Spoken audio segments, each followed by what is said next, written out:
من أحلى وأطعم وألذ وجبات الغداء اللي ممكن نغير بيها روتين حياتنا اليومي هي الطواجن بكل أنواعها، ومن أجمل أنواع الطواجن اللي ممكن تدوقوها ومناسبة جدا للناس اللي بتحاول تخفض وزنها أو تعمل دايت مع الاحتفاظ بطعم جميل جدا ولذيذ هو طاجن الخضار المشوي بالكفتة بعجينة العيش.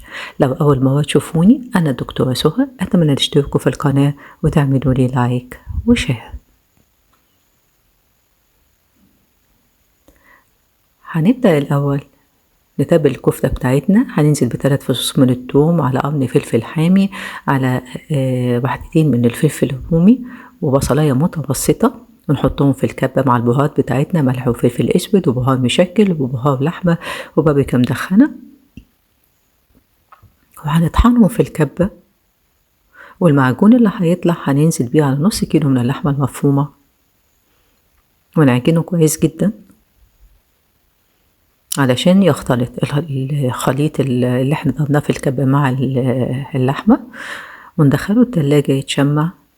ولما يخرج من التلاجة هنضيف عليه معلقة صغيرة من البيكنج باودر عشان الكفتة بتاعتنا ما تبقاش مكتومة، ونقلبها كويس ونبدأ نشكلها وحدات بس تكون تخينة شوية عشان لسه هتكش في الفرن، ونوصلها في صينية وندخلها الفرن تستوي. هنبدأ نعمل الخضار المشوي بتاعنا. عندنا فلفل رومي أحمر وأخضر وبتنجان، وعندنا طماطم. هنرصهم في صينية ونبدأ نغزهم بالسكينة وندخلهم الفرن يتشووا عشان يطلعوا بالمنظر ده. والكفتة بتاعتنا كمان استوت، ولما يبردوا هنبدأ نقشرهم يكون شكلهم كده، ونبدأ نقطعهم قطع صغيرة جدا عشان نبدأ نشكل الطاجن بتاعنا. ولما نقطعهم القطع الصغيرة دي هنبدأ نسبك الخضار المشوي بتاعنا. هننزل في طاسة بمعلقتين زيت. أنا استخدمت زيت الزيتون لأنه زيت صحي والوجبة كلها صحية. وهنزل عليه ببصلة متوسطة جوانح، وابدأ أقلبها لحد ما البصلة بتاعتي تدبل.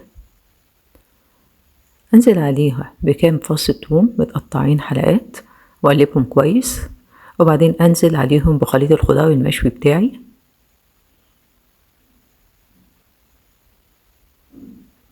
وأقلبه مع البصل والثوم لحد ما يختلطوا كويس.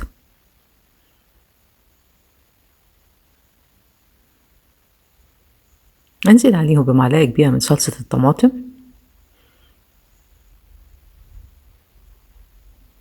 وابدأ احط التوابل بتاعتي. نص معلقة من الحبهان المطحون، ونص معلقة من الفلفل الاسود،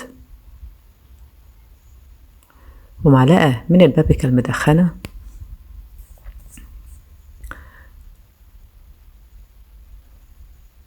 واتبله بالملح حسب الرغبة.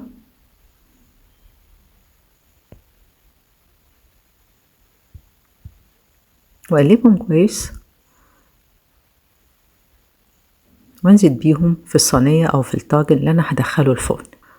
هسوي الخضار المشوي بتاعي كويس، وابدأ ارص فوقيه وحدات الكفتة اللي هي استوت كده. انا الطاجن بتاعي كله مستوي، الخضار المشوي مستوي والكفتة مستوية.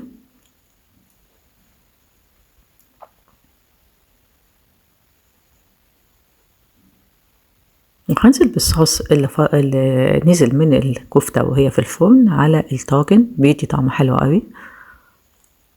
وبعدين هبدأ اعمل العجينة بتاعتي. هنزل بمعلقة مساح من الخميرة الفورية ومعلقتين من السكر ونص معلقة مية دافية عشان ادوب الخميرة بتاعتي،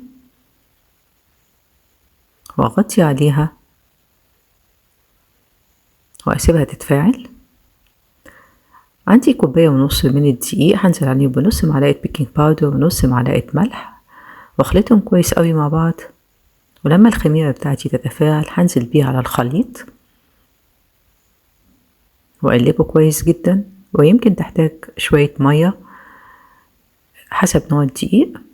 هبدأ اعجن عجينة بتاعتي تكون لينة وما بتلزقش في الايد، وهعجنها حوالي 5 دقايق لحد ما اوصل للقوام ده. هغطي عليها واسيبها تخمر، ولما تخمر هبدأ اطلع الهواء منها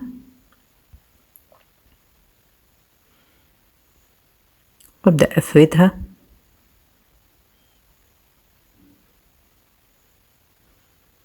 علشان اشكل الطبقة اللي انا هغطي بيها الطاجن بتاعي.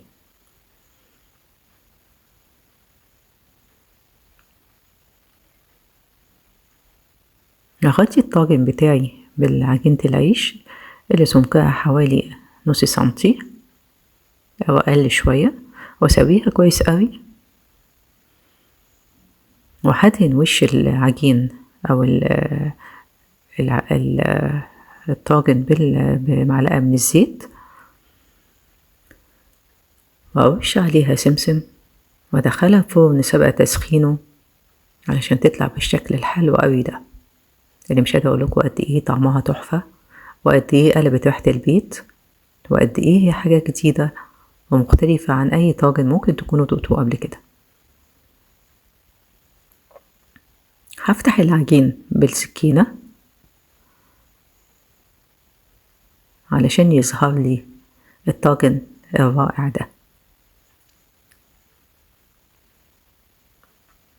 الطاجن ده مفيد جدا صحيا، ومفيد جدا للناس اللي بتعمل دايت وبتحاول تخفض وزنها، او حتى الناس اللي بترتاح جدا في الاكل الخفيف.